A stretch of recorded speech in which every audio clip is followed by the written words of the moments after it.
Hey, before we get into this episode of Sweat Equity, we're going to do the promo first. This is where our sponsors lay their eggs, and we're going to put it in the basket of Fuck Up Nights, April 21st in Tampa at the Rialto Theater. It's an old school theater. Basically what Fuck Up Nights is, it's like a TEDx talk, but not as douchey. It's one of those things where entrepreneurs, small business owners, big wigs in your city, they get up and they talk about how they fucked up.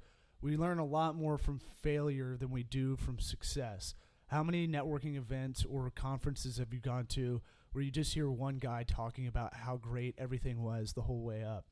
I'm not interested in that.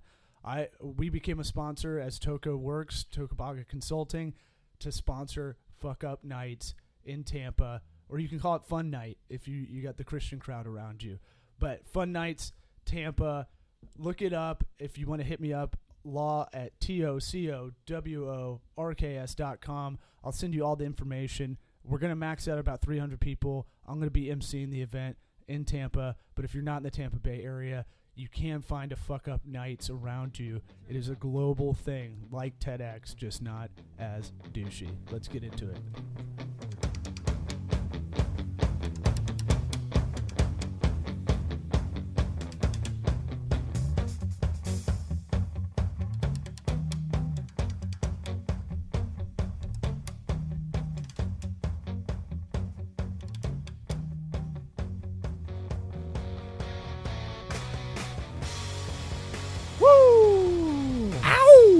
Howdy, toddy, God almighty, it's a Sweat Equity podcast. Yeah, I'm bringing the hottie toddy as my line in, man. He is. I'm your host, Law Smith. Sitting here with me is the Lion's Purr, that is Caleb Fuddy.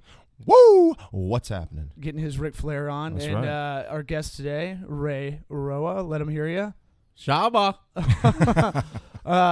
So, little kind of admin in the beginning. Sweat Equity Podcast. Make sure you go online, subscribe, rate, review. That's the cheat code to get us up the rankings. We're gunning for Tim Ferriss. I know we can't. We won't get there, but let's at least get him intrigued. Let's say, hey, we're number 5 when he's number 1 in the business section. Yeah, he's got a little different niche than we do. Yeah. He's more Silicon Valley, capital investors, looking for kind of things like that. We're realistic. We're on a little bit more of a local level. You're trying to start your business. What do you need to do? So, Ray, or you're trying to grow and scale. The idea of this podcast was kind of in the face of Tim Ferriss's, which is what's some realistic, pragmatic advice to help people out. Usually we find out people's stories, and there's always kind of through lines of I had to find a new discipline. I had to teach myself. I was there later than everybody. Mm-hmm. I'm curious. What else? Any other tropes that kind of go by? Like I think there's commonalities, man, in everyone's story. Who's trying to get in on the come up, so to speak. I think working for the man is. If it's not, it's not that it's out or it's not in. It's just that I think people have kind of developed over the past 2 decades or decade into understanding I can really start my own business, and I've acquired enough skills, kind of working for the man that I can go out on my own now and do this. But we plug how to go from that, the want, to actually doing it. But in that, there's stories to be told. Well, and also it's a generation thing too. We have access to information like it's crazy now, and there's legitimate businesses that are on that. You could be a brand on Instagram without really having a product, and you can do affiliate marketing through that. Or there's so many ways now. So I feel like our generation. I'm 31. Caleb's 27. And a half. 27. 3/4. You're not allowed to count halves. You can't fraction after 11, but Ray, I don't know how old you are. I'm 31. I think you can fraction. I mean, I used to be like totally against birthdays and stuff like that, but somebody hit me on the head with something. He's like, dude, it's like another trip around the sun. I think it was Tim Ogden at the brew company, and life is like super fragile. Like, I think a half is okay. Like, you know what I mean? Like, because I used to be really against birthday this, birthday that, but I think it is kind of an accomplishment to make it. Yeah. to live. You know, it's hard. I respectfully disagree. I'm not trying to, I'm not trying to like it. take funny side here. But I like Adam Carolla's stance on it. It's like, how about Achievement Day? How about when you do something? Oh no, I'm not a trophy kind of guy. No, but we should celebrate your successes because you're working hard. That's more important because, there's a lot of people that float through life, and I don't think – and they live to be 70, 80, 90, and they haven't done anything except just be around and never think about doing something else or think about it and never do it. No, I totally get that. But, I mean, I sit here with you guys. I think it's okay.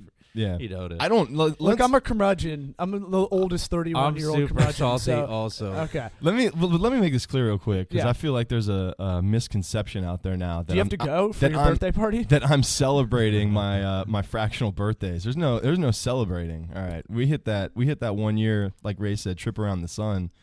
We'll do a little celebrating, man, you know? Yeah. But I'm not celebrating 27 and a half. I mean, honestly, I just asked how old I forget am. how old I am sometimes. Well, so, so I guess a good place to start is kind of just you, like both of us, kind of do a myriad of different things. And it seems passion-driven. I guess explain to everybody what jobs and or hobbies you have. So, because I think you're doing about 5 things at once, if I'm guessing. Yeah, it was like I kind of hit a thing this year where I was like, it was a point of pride, but now that the tax man has come, I used to be like, I'm filing 5 1099s this year. Yeah. And I'd be like, that's awesome. And then like you get the bill and you're like, ooh. Yeah. So I'm like doing a lot of different things. It kind of seems strange, and sometimes it makes you feel weird about doing so many things. It's like, starting at the top, I work on subapp.com, Suburban Apologist, so that would be like in the hobby category for sure. But really, I haven't made a penny off of Subapp. But really, Subapp's the only reason I have any of the other jobs I have. It bled into regular correspondent thing with the Tampa Bay Times and TBT, writing about music. Okay. Same kind of role at Creative Loafing, doing that. And then, that bleeds into Gasparilla Music Festival, running social media for them. That becomes Rooster and Natil, running social media for them. Yep. And all of that kind of goes into, my current, other 1099 job where I'm doing some content development for an advertising agency, McKay Advertising here in Ybor City. So, without the one thing that still hasn't paid me a dime, which still is like the thing that really warms my heart the most. Yeah. And, nothing else happens. So. And can you explain to the listeners what Suburban Apologist is? Suburban Apologist is essentially it's a music and culture blog. When it first started like 6 years ago, I was so against the word blog, I'd call it anything else. Sure. Website. I used to have these really hardline rules, but really that's what it is. It's an online magazine founded by Joel Cook.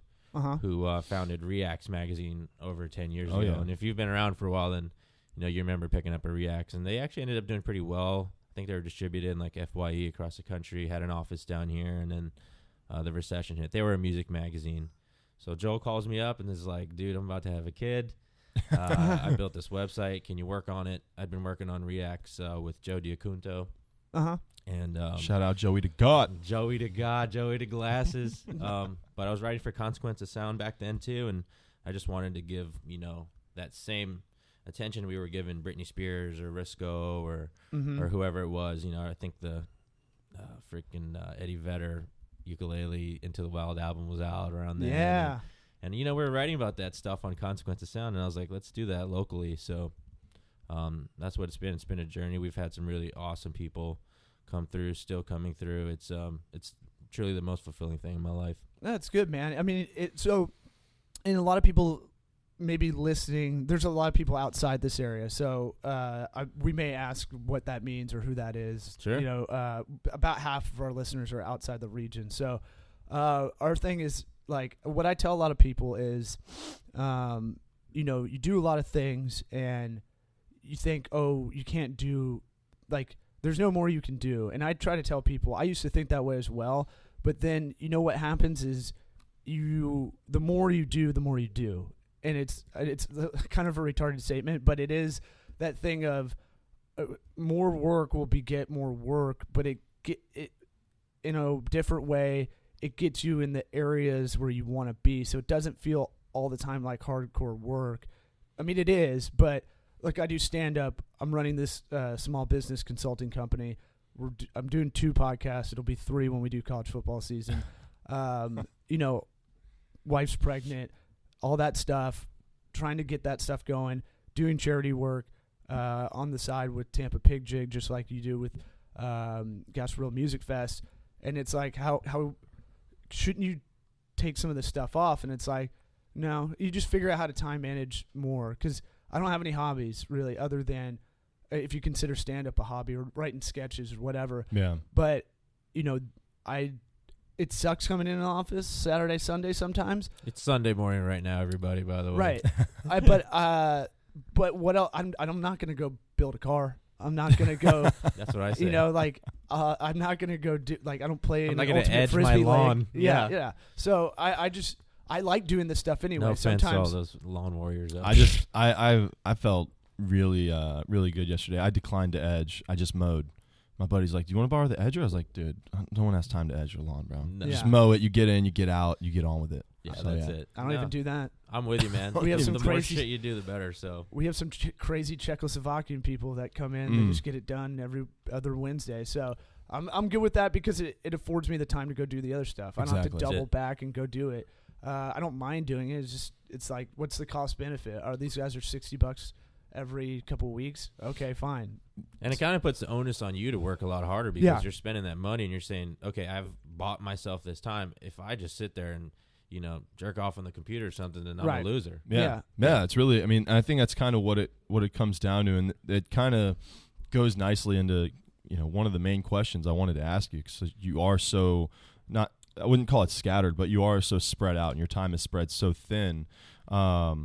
You know, how do you manage all that?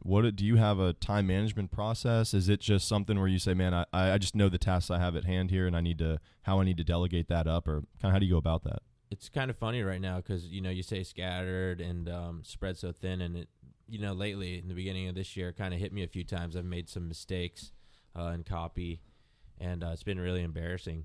What do you mean? Just like getting a date wrong, or getting a support act wrong, or just getting a fact wrong. You know what I mean? And part of it's because I think when I'm sitting down to do this stuff, I'm harried because I got, you know, all this stuff going on. So, you know, to speak to Law's point about doing more stuff begets more stuff. I mean, when you think you can't do more, what usually ends up happening is you find a way to manage all the things that you already have going on, so that you can do more. I mean, it just happens out of necessity. It's like an evolution. You know, I use Google Calendar, it runs my life, and we had to reschedule this thing about 3 times because I forgot to export an event into my Google Calendar. And, but you know, we were fine with you doing that because you're the guest.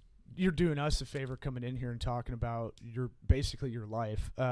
And if it runs your life, it's still tough. Even though you have this system, it's still tough to manage a little bit. It is, but you know what? It's like, you know, back to your point. Like, you have, like you said, it's a challenging time to be alive. You know, our generation has a certain type of skill set. We also have a certain type of aversion towards the man, and we want to do our own thing. We're super idealistic, and you know, you can complain about not having any time, or that, you know, you're stressed out and you're yelling at people you love and stuff like that. But it's like, really, like, why are you doing it? Because you know deep down inside you have this thing inside you that you need to fulfill. It's a little bit selfish in a way. Sure. And you know, I don't have any kids. You're about to have a kid, and you know that could really stabilize your life and put it in focus. But for me right now, I'm so scared to have a kid because, I mean, fact of the matter is, dude, I get stressed out taking care of my dog sometimes. Sure. I love, you know what I mean? You just think, where does it fit in? You know, and it's kind of one of those things where,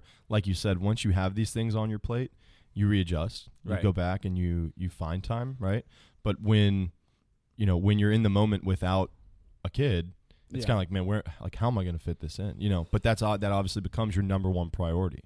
Right. So and then you got to decide whether or not you're making a fear-based decision. I mean, you should never really move in fear. You know, maybe it's different if there's a gun to your head, like literally. But, fight or flight, man. You know, making decisions based on fear usually leads you to a place you don't want to be. You should always really go at everything as irrational as it might seem at the time. There's a lot of cool stuff on the other end of, you know, uncertainty, obviously.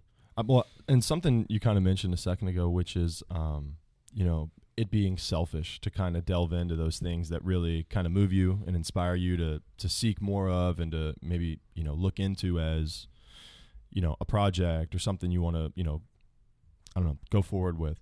But I think it's important to do those kind of selfish things sometimes, because if you don't do that, I think you're going to suffer from it and other people are going to suffer from it. And that's going to be more of a hindrance than the amount of time that task takes you or that passion takes you to fulfill. For myself, I have a business I started, and we've talked about on the podcast before, where, we make recruiting videos for high school baseball players to send to colleges. It's incredibly time consuming, but that is like my number one passion. And it's really what keeps me up at night and what, helps me wake up early in the morning is to go and to do this job and try to build this business and really help these kids. But it also is so time consuming. It puts a damper on, personal relationships, other work, that I've going on. There's a number of things as well. So it's that opportunity cost. But if I didn't have it, I'd be wigging out left and right on every other task I had, whether it's personal or business related. So I think it's important to take those selfish stances sometimes, not in everything. Yeah. Because then you're just going to be a jackass, right? And it's like, right. Man, Ray's only about himself, or Caleb only does what he wants to do. And that you can't get through life like that. Well, that's where you need friends to kind of tell you, too, that you kind of, going a route. You need friends that are going to call you a jackass. Yeah, no, exactly. I would say that you're starting to act like a little bit of an asshole. So, yep. So, I'm pretty lucky to have that, too. Have some honest friends in the circle. I guess that's one key. Somebody's, things will happen, and then you get really frustrated, and somebody will send you something. Joel Cook sent something about, it was the secret to life is finding things to do that aren't worth the time, and then the other part is going into it, and then the hardest part is actually finding something that isn't worth the time. You know what I mean? I'd have to look it up to phrase it, but I mean, people say that things aren't worth your time, but it's like the return you get, like you said, it's just, I don't know. Yeah, no. You just got to work on your the gut feeling and heart, Yeah, and it's was this, being a writer, I feel like that's kind of the main thing you love doing. Sure. Were you always writing growing up? Was that something you wanted to do? I knew I wanted to do stand-up when I was 11. So, and I knew I was a funnier kid in the classroom, and got the balls to do it when I was 19. For you being a writer, were you always writing? Were you reading a lot? And then maybe later on writing in, high school or college or something like that? Or how did this come about? Because I talk about this with Caleb a lot. I had to artificially develop a motor. I didn't necessarily have this. I don't have this work ethic innately in me. Some people have it. Some people wake up and they get it going military without being in the military. I don't have that. I got to force myself to do it. And I've kind of done it the last 10 years or so, but I wasn't a A+ student, go get 'em. I was a drinker, wake up past noon. I still drink now, but not to blackout proportions and not all day. If I'm doing all day drinking, I'm getting that nap in. But my thing was I had to artificially just sometimes fear helps a little bit in the motivation. I was explaining to someone the other day that it feels like the Indiana Jones boulder, behind me. And so I'm trying to get as far ahead of that as I can. And that's how I don't get behind now. I know that's really simplistic metaphor, but it's one of those things where I don't, tax-wise, you're talking about, I want to make sure this year I'm not in the same position I am, the previous years where I'm scrambling to get it done. And I don't know how much is taken out, and I don't know enough about tax law and tax code and all that stuff to where I'm getting all the advantages I should get. I should be looking at this at least once a month. So now I've been doing that. For you, growing up, was it you want to be a writer? Were you writing stuff and putting it out there, or writing stuff and not showing people, or how was that part of your passion? I think it was neat that you asked if I read a lot, because I didn't really think about that, because I always kind of complain that I'm not able to read enough now. But yeah, as a kid, I did kind of read. I've always been into pop culture and entertainment and music. I mean, embarrassingly, I remember sitting with my sister watching NSYNC on the Disney Channel. Okay. Being really into that, and you gotta start somewhere. We can edit that out. Don't worry about it. But I would read like a lot of, magazines. It started with like Rolling Stone, and I'd read that, front to back. So you end up reading reviews, long stories, political stuff, looking at a lot of pictures. My dad used to let me read Playboy when I was in preschool. And solid. So I remember finding a Penthouse one time, and he's like, don't read that. And but so anyway, by the time I'm in high school, I was still reading Playboy, but I was literally reading it. Yeah. I didn't look at the pictures. So I was always just reading the fiction. I love the interviews. So I've always been a reader. And then, music happens to kids. And I probably started listening to some pretty sketch music. I missed out on the whole grunge era, Pearl Jam and Alice in Chains. I'm catching up on that. I was listening to Brian McKnight and a lot of soul and Voice to Men. You're like an old soul, man. Dude, you're like an old black man. You're like Rube Baker reading the Playboy articles, not looking at the pictures. It's like that Keith Sweat song that was awesome. You guys didn't listen to Keith Sweat in middle school. Keith Sweat was we lived by. Me and my friends and I, we used to listen to the radio and call in and request these songs, Blackstreet, 112, and yeah, man, all this crazy Peaches stuff. And cream, so Peaches and Cream, even before that, I've always been into music, and then I just started writing at home and writing in journals, and I definitely keep that to myself. I have a box of journals underneath my bed that goes with me if the house catches on fire. Yeah. But then, I think what it was, I always wrote. I always wrote about music, how music made me feel, this and that, and then I actually failed out of school. You talk about, not being a great student or whatever. Mm-hmm. I failed out of USF in 3 semesters. Nice. It was pretty awesome. Made a lot of good friends. What do you think the I don't want to call it lack of motivation. What do you think? I guess the reasoning for it was, because I'm sure your head was just another. I was way too close to home. Yeah. It's USF. I was, my parents were living in Carewood at the time, and I was squatting at my friend's apartment, Jefferson Commons.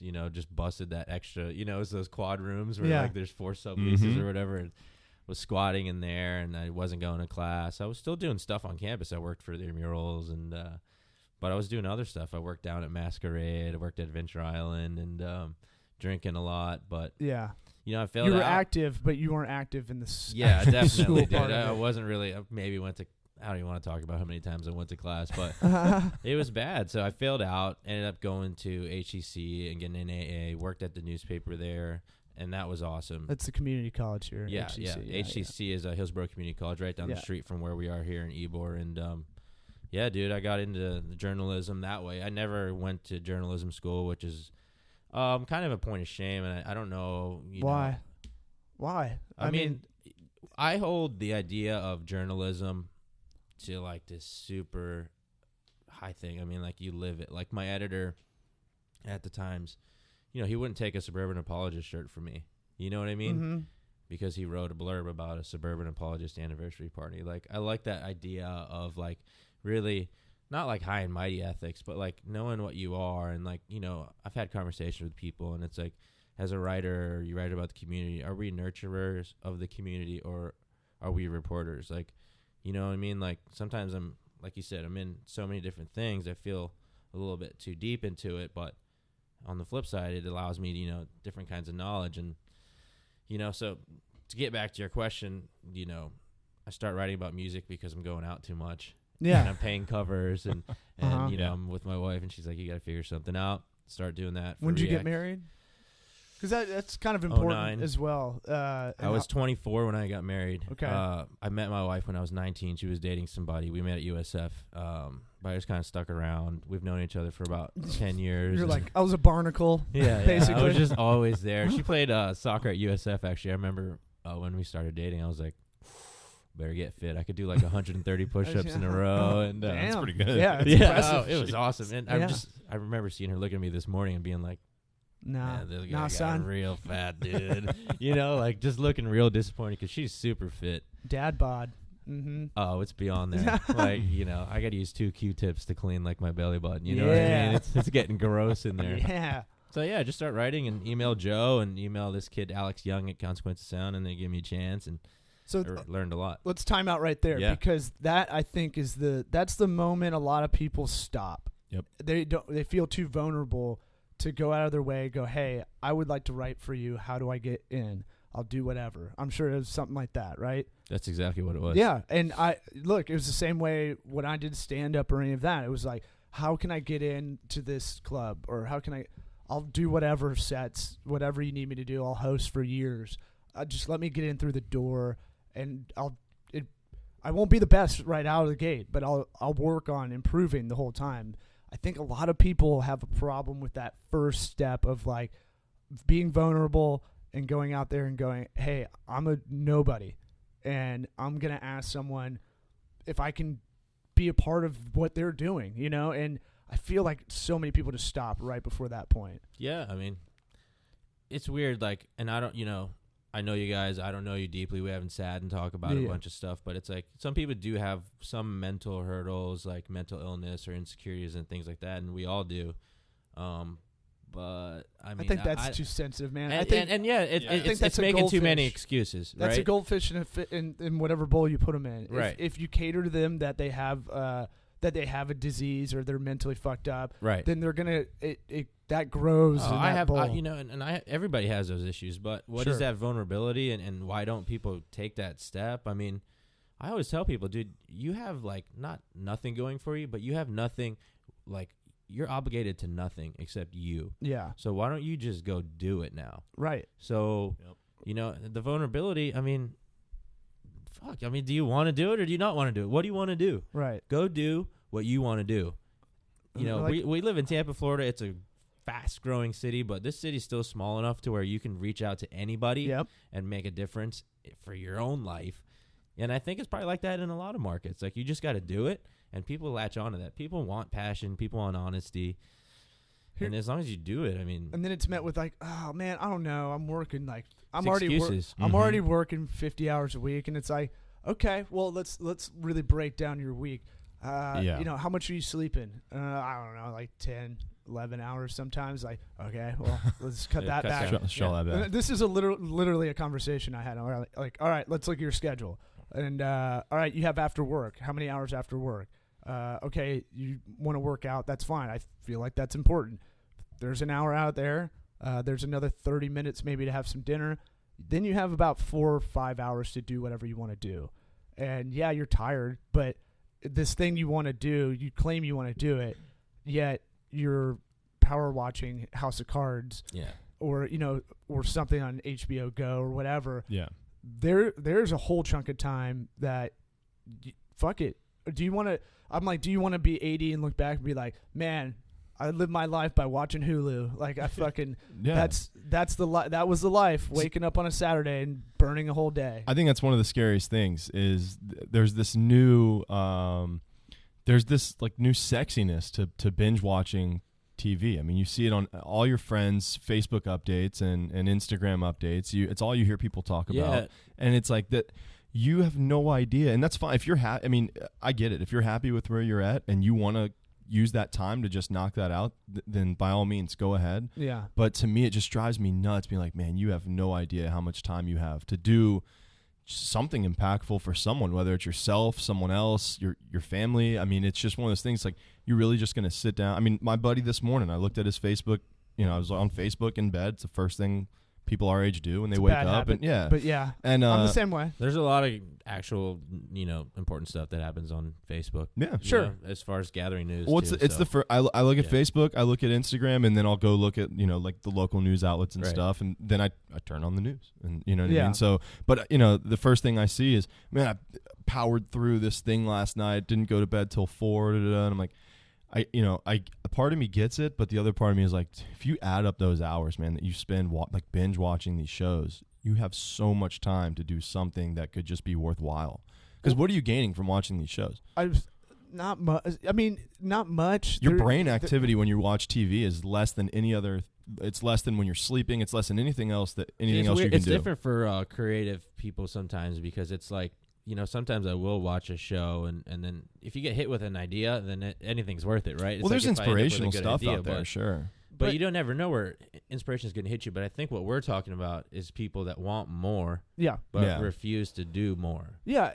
Right. Yeah. And they claim they don't have the hours in the day, and it's like, we've all got the same 24, man. Yeah, I doubt it. Claims are worthless. Like everybody makes a claim, and you know, it's kind of sucks sometimes because we care about people, but it's like, I don't want to be with people that are just making claims all the time. Like I like seeing people fuck up and fail. Like, because it means, I mean, as cheesy as it is, like, it means you went for it instead of just talking about it. Like, so, and I don't know if we're talking to, I mean, this is your podcast, you know better, but how many people like listening to this right now? They're listening to this because they want to get, you know, better at something, or they're interested in something. You know what I mean? I don't think the person binge watching House of Cards or whatever it is isn't made it this far. Yeah, well, I don't know, man. You can slip into that. You know, something happens and you get back into old habits. It's just like anything. But that a little bit of what this podcast is too is to be. I tell people the consulting I do in a lot of ways, it's not valued now because we don't have a brand and I don't have that influence in the area yet, and I haven't marketed that part.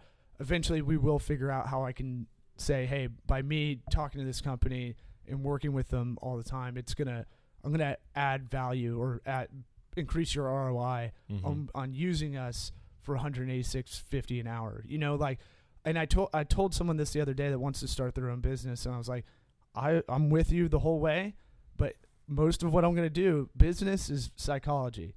Yep. It's not even deep psychology. It's a lot of basic 101 psychology. What I'm gonna do a lot of the time, and you're not gonna think that my position is valuable, is because I'm going to come in like a personal trainer and I'm just going to keep fucking annoying you. And I'm going to go, hey, do we get this done? Do we get this done? Do we get this done? Are you on top of this? Have you worked on this? Have you, because that's a lot of this is self-discipline. And so that's a lot of consulting. I see it in that way. It's like, all right, I'm just going to come in. Everybody kind of knows what they should be doing, you know? Yeah. And if you're depressed and you're binge watching, which I feel like is a lot more people in our generation than normal. Yeah. Go out and volunteer. Go get your hands. Go do some like actual moving boxes or something. Something very basic, something mind-numbingly just physical, and just go do that. Because go for a fucking walk or a run or whatever, but get outside and go do something. Yeah, I think the psychological aspect comes in too, and like what Ray was saying, where just do it. Go, if you have something you want to do, go out and do it. But why is it that we know? I mean, for the one thing that we say means a lot to us, we know exactly what we need to do, but we won't do it, or people won't do it. How does that add? I can't comprehend it. I mean, and I've done it, but I can't explain it. And I think I honestly think it comes down to psychology. I think it comes down to probably a little bit of philosophy mixes in there somehow. I don't know the answer, but it's mind-boggling to me that as humans, we can sit there with almost a guaranteed plan of success in front of us to say, man, I want to be a writer. I want to be a reporter.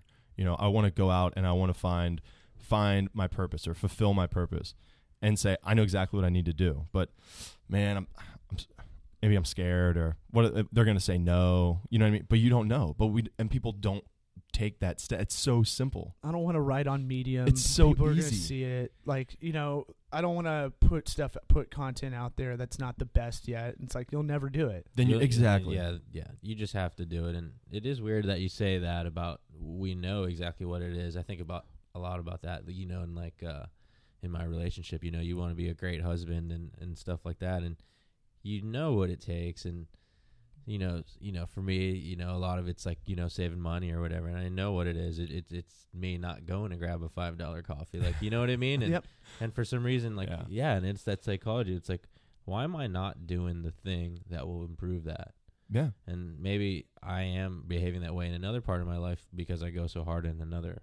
Yeah. Who knows what it is? It is a strange psychology to have it right there in front of you. And again, I'm not qualified to dig deep enough on a and kind of put my my diagnosis out there, but it's just one of those things where I always the same thing, and I think everyone listening can relate in some form or fashion, where, man, there's just things I need to clean up. I know how to clean it up. I know exactly what I need to do. In fact, I've done it 1,000 times before, but for some reason right now, the point I am in my life, I can't do it.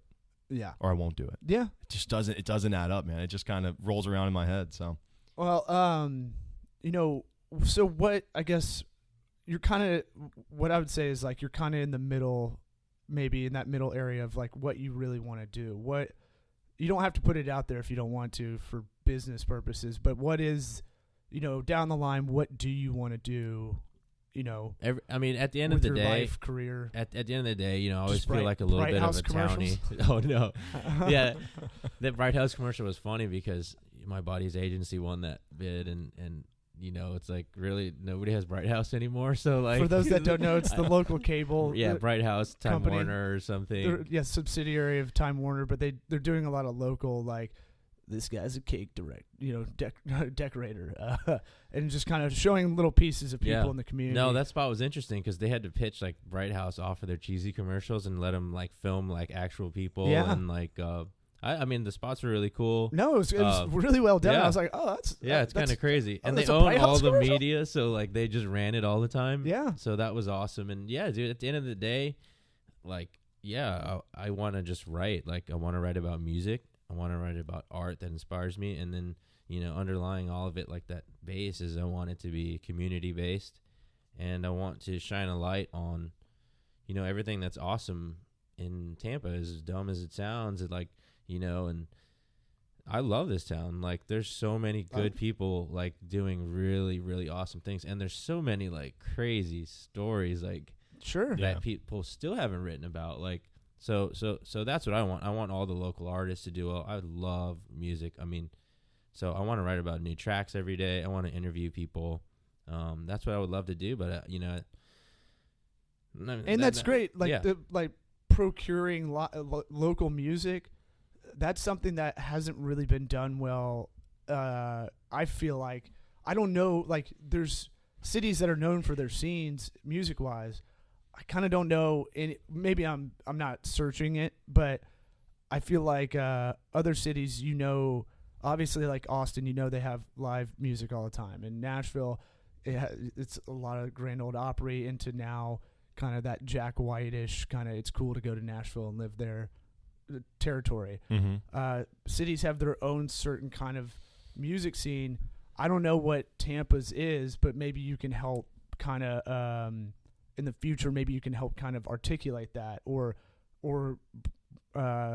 bring these bands to the forefront so they can get a little street cred. Yeah, and I think it is just more of like a beat type thing. Like, when I hadn't really not a lot going on, and every day I would write on Sub app, like, it was the most fulfilling thing. Like, one of our photographers, Brian Mahar, would turn in photos almost every day because he goes to like all this shit all the time. Yeah. And I would get to listen to all this music, and it was happening here in St. Pete, in Ybor, in Tampa, and this guy was shooting, raves, like, and I was listening to all these DJs and all this stuff. That's it. Like, and I don't know if the writer is the person that makes people aware of the scene, but I feel really lucky that we've written about so much stuff over the course of 5 or 6 years, whatever, that as long as we don't lose the URL, like, we'll always have that archived. Like, we've written about some pretty cool things, and so I don't know that the writer exposes the scene more so that the artists just keep making music, and thankfully now on the internet they can put it out, and it's awesome, dude. Sure, but a lot of bands don't do that. And it's still still like Rolling Stones. You mentioned Rolling Stone and reading that early on. A lot of what their job used to be, not so much now. I don't read Rolling Stone anymore. Yeah. I actually don't have a subscription anymore, sadly. I couldn't do it after a while, but I used to like it growing up as well. And what they would do is they would find these bands and talk about them. I remember reading about. Even though it's probably formulaic by the time I read it, but I was like, I remember reading about Fall Out Boy, and look, I'm unabashedly a Fall Out Boy fan. We can edit that out. I know. I love them. I don't care. It's a Simpsons reference. You got me. You already got me in there. Milhouse was Fall Out Boy, Radioactive Man. Anyway, so I remember reading about that in like 2003, and I was like, I'll go check these guys out on my Winamp and all that. Winamp with the skins. Yeah, I'm gonna just LimeWire. It. Yeah. Mm-hmm. And so I was like, oh, I really like them. But, like, they used to do that a lot more, and it's probably formulaic, and they probably had a manager by then. But I feel like things are going to become hyper-focused locally. there's a position there that isn't realized, at least here. I know in Austin and these kind of progressive southern cities, I'd say, they have those online blogs, online writers that they are the way that you get seen. It almost is weird in a way that it's reverting back to how newspapers used to be. If you got written up in the newspaper in the 90s, that's a big deal. And then now it's kind of like, okay, cool.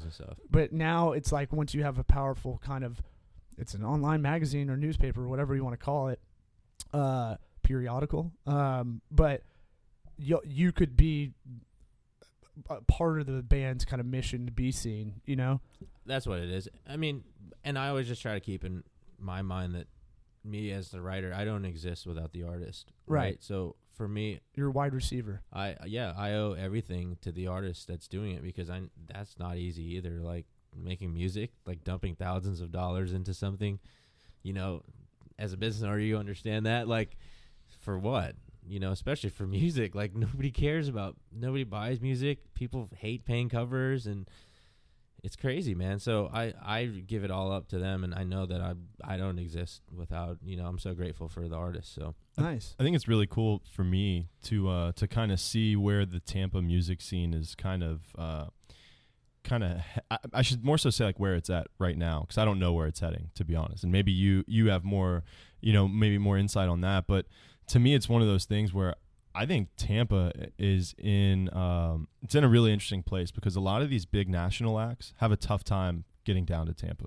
A lot of them, they swing through Atlanta, they might touch, Jacksonville or something like that, and then they're heading out, to Texas or, somewhere else. But to get them all the way down to Tampa and to get them to do shows, because you have to kind of do a run, right? If you're looking to book a band, you've got to logistics. They've got to be able to hit Miami, and they've got to be able to hit Jacksonville on their way out. Or so for them to just drop down to Tampa and then spend all that gas and all that travel time, and opportunity cost essentially going back up, and so for me it was always the local scene's kind of what I kind of adapted to, being like, man, there's so much talent here, and that's really what I'm babbling about. Yeah, is I think the local music scene here between, just Central Florida in general is so strong, man. I really believe that, and just seeing all these guys that and girls that just come out to kind of these smaller bars that are around here in Ybor, and they go out to Clearwater and St. Pete. It's crazy what if you're looking for, you'll find. Yeah. And I really believe that. I got into, the blogging and not really so much writing about shows, but more so just trying to spread the word about shows, because I fell in love with this scene. Like, dude, there's some super talented people here. Like, how are there not more people out, looking for this? And how do more people not know about this? Yeah. So, and I commend Ray. I think Ray's done an absolute killer job in helping to grow the scene here locally in Tampa. So, hats off to you for that. But if you're looking for it, to anybody that's listening right now, if you're looking for that, it's out there. You just got to look. Yeah, for sure. Yeah, and all right. There's 3 bands I know in the area. I'm becoming the old white guy that doesn't know what's going on. I realize that. Have Gun Will Travel is great. Great band. There's another band I saw right before I did a stand-up show in St. Pete with Johnny B, who's now on 102.5 The Bone, and JB Ball, who just taped for Kevin Hart's new show, Funny is Funny, which is awesome. We were watching. This is one of the few times I've heard a band and been like, fuck yeah, this is good. That I didn't know I was going to seek out was Broke Mr. Jones. I don't know if you know them. No, I'm not familiar. I don't think they're that popular in the area, but we were like, both JB and I were like, when's the last time you were like in a bar and you're like, damn, this is awesome, and you're only paying attention to this band. Yeah. And then they sat behind us while we did the show and kind of added in, so get some rim shots and all that stuff. So that was kind of fun. And then I have a friend's band that's called Lilith. I don't know if you know them or not. She's St. Pete, right? Yeah, I think so. It's like a one-person thing, right? Oh, wait, it's Lilith, and then they have another one. They have a band. I'm thinking of the band, but yeah, it's her as the lead singer. Lauren? Yeah. Lauren Lance or... Yeah, trained classical singer. But I think I know you're talking be about. like, she has pipes? It's like... She's amazing. She's got an amazing voice. So she the one that like wears the horns and stuff? Sometimes? Probably. Okay. Yeah. She's nice. She's real cool. Friend of ours. But I didn't mean to throw out word association if you knew the bands or not. No. It's who should we look for if who's local? This is out of this Tampa Bay area. Think for people that aren't from the area who they should check out on Spotify. Maybe we should ask this: who's Ray listening to?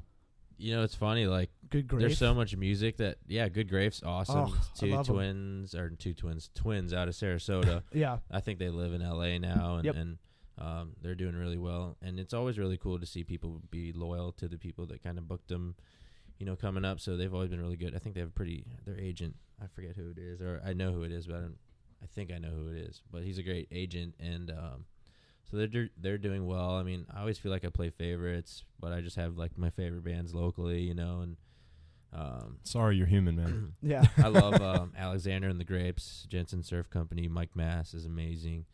All those Go On Massive guys, Wally Clark, Kino Sobe.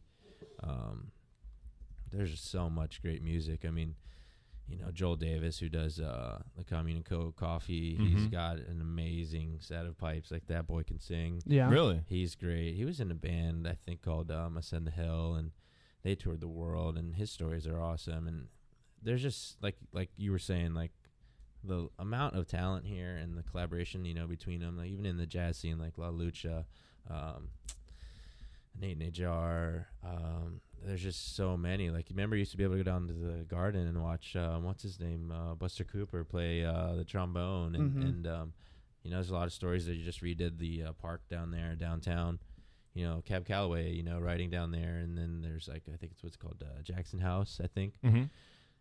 The city is rich, Yeah. like, with music. Like, you know, Benjamin Booker came out here and went to high Just school, listening to him on the way here. and you know, if he puts out another record that's going to be great. I mean, Rolling Stone named him like most unforgettable set Lollapalooza a year or two ago. Yeah. Like, there's a lot of talent, and you know, Max plays drums for Yeah, and he's got some other side projects dude, going Max on has got too. I his think. thing, and there was a band called Rapunji's Ace. He was in with Alex Spo. There's so much, you know, have all these, like, it is truly like this unending well of talented people that refuse to stop making music, and you know, it's almost criminal that we don't embrace our artists. Like you said, like, if you find a band that's great, like, latch onto them and like support them. You'll do it. It. I mean, Yeah. you'll do it organically, it seems like, anyway. Oh yeah, You know. for sure. I think that's one of the good things. You know, it's talking a little bit about Gasparilla Music Festival, which, for those of you who don't know who are listening, it's basically the music festival here in Tampa now, and they bring in national acts, but they also really do a good job of highlighting local artists as well. And man, sometimes these local artists that blow some of these national guys out of the water. Yeah. And just because they're not on the bigger stage necessarily doesn't mean they're not as good. But I mean, can you talk about kind of how you've seen that maybe come into fruition a little bit and help grow the scene? Yeah, I mean, I got really lucky with Gasparilla Music Festival. I remember it kind of being a conversation on the side about some music festival happening, and a colleague of mine and I were supposed to go to this meeting. We ended up drinking way too much and missing the meeting, and then somehow serendipitously I got asked back somehow to do social media. Nice. And yeah, I mean, it's local, and there's really almost no repeats. And it's strange sometimes that these local bands, just the timing doesn't work out. But yeah, I mean, you're marrying. It's hard. Like, the music festival scene, obviously, super hard. Our site is unique. Yeah. It's in the middle of downtown Tampa. So it's not like a festival, you would say, like even out at the amphitheater or, you know, Bonnaroo or whatever. It's not a field. It's a city. Right. There's a capacity. Yeah. There's codes and things like that. So the way that they've been able to book bands, and everybody on that thing is like a real music fan.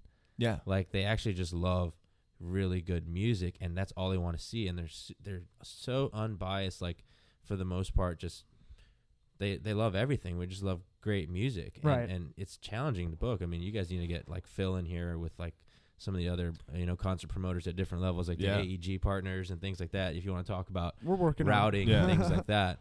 But I mean, Yeah. yeah, GMF is And to me, I'm biased. It's a gift, dude. Like it's amazing. In a similar way to you writing and showing people about bands that they or artists they don't know about, GMF does a good way of it. They don't have a budget of a Lollapalooza or Bonnaroo or Coachella or whatever it is, but they do a great job being very, very cost effective in the way that they'll get a good mix. And I'm like, I don't know a lot of these bands, but I'd never seen Go Bordello. There it is. I need more coffee. Never said it either. Yeah, I can't say it either, but it's a tough one. They're amazing. And I'd never heard of them. I didn't know who they were. They played on a Sunday at like 3. Yeah. And I was like, these guys are fucking awesome. And I've said that with like, I saw Good Grave 2 or 3 years ago, and I was like, these girls are amazing. Yeah. So y'all do a very good job of picking a lineup for the 4 or 5 stages you have. And it is I had to host one of the stages, and I got to see like Sun Bears and God, now my memory's dog shit. But like some of these bands that I'd never be exposed to. Oh yeah. And now it's building that trust that when I went this year, I'm like, all right, well, I want to pop around because I want to see some of these. If they're here, they're good in some respect, and they're probably not a huge act yet. So I feel like that's kind of in your territory where it's like I'm finding the good stuff to show everybody what's really good as a producer almost. Yeah, and I'll kind of add to that. It's not really a question. I'll just add to that. It's kind of I think what GMF is hopefully they're doing with is kind of earning the trust of these people coming out. So you'll look at a lineup and you'll say, all right, we've got a few people on there that everyone should recognize that they're going to be like, man, I got to go see them. Like, oh, that's all going to be on Saturday, or all these people are going to be on Sunday or the entire weekend. I got to go. But they will also throw in people that maybe aren't as well known, but the quality of their music is unbelievable. And what you do is you trust GMF saying, man, I don't know these bands, but I'm going to buy a Sunday ticket as well because, you know, I trust that I'm going to have a kick-ass time. And you end up finding out about new music, you know, and that's the value of what stuff, you know, stuff that Ray does and the stuff that the Phil Benitos and the Sean O'Briens and the Joe D'Incuntos, that all these guys in this local scene do is, you know, if Sean shoots me a text or Phil and they're like, hey man, not sure what you're doing tonight, come out and see this band that you're going to be blown away. I've never been disappointed, like not once. I mean, and it's something where I've stayed the whole time until 2 a.m. till the band's done, and so the scene's there here in Tampa, and I think it's only going to get stronger with the events like Gasparilla Music Festival. Yeah, no, for sure. And the challenge for me at GMF, I mean, there's a lot of moving parts. There's a lot of money that has to be raised, and a lot of the fact that the band sounds good is money spent on production. And my small role there is to just tell that story and also communicate and tell GMF story to the fans, because a lot of people, they didn't even know it's a nonprofit, like a real nonprofit. Right. Like, you know what I mean? Like, right. I think there's 2 staffers there. I'm not one of them. Like, I'm just, and it's a real thing. And that's my challenge as a storyteller there, is to share that news and to communicate with people on social media, and just be like, we've had some great help this year. Young lady Roxanne Gallo came and helped us out, and just to share that energy. It's a challenge, but it's awesome. It's very fulfilling. Yeah. So thank you for the kind words. Yeah, absolutely. We try to keep this to about 45 to an hour-ish. Sure. Anything you got before we shut this mother down? I mean, we could talk about this. This could be 3 hours for sure. So yeah. Anything you got? No, just to kind of touch on some of the stuff Ray talked about and that we talked about earlier. Just shut up and go do what you need to do.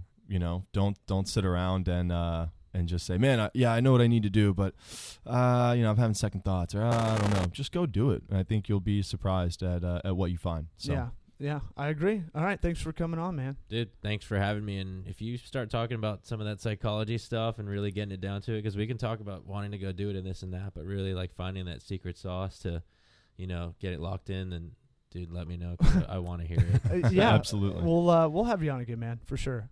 Sweet. All right. That has been Sweat Equity Podcast. Subscribe, 5-star review. If you have a question you want us to answer on air, email Caleb or I at Caleb, CALEB at TOCOWORKS.com, or LAW at TOCOWORKS.com, and we'll try to answer it on air.